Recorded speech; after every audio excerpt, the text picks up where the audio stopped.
मुख्यमंत्री विष्णुदेव साय राजधानी रायपुर के इंडोर स्टेडियम में आयोजित कवि सम्मेलन में शामिल हुए। दीप प्रज्वलित करके मुख्यमंत्री एक कवि सम्मेलन के उद्घाटन भी करें।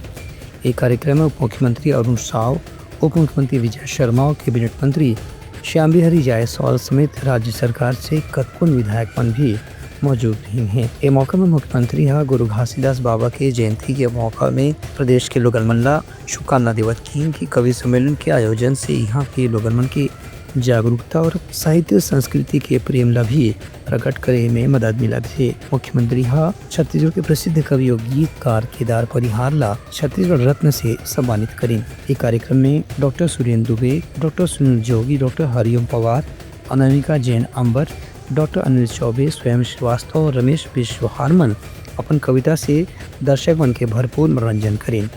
Bureau report, Udalangha news.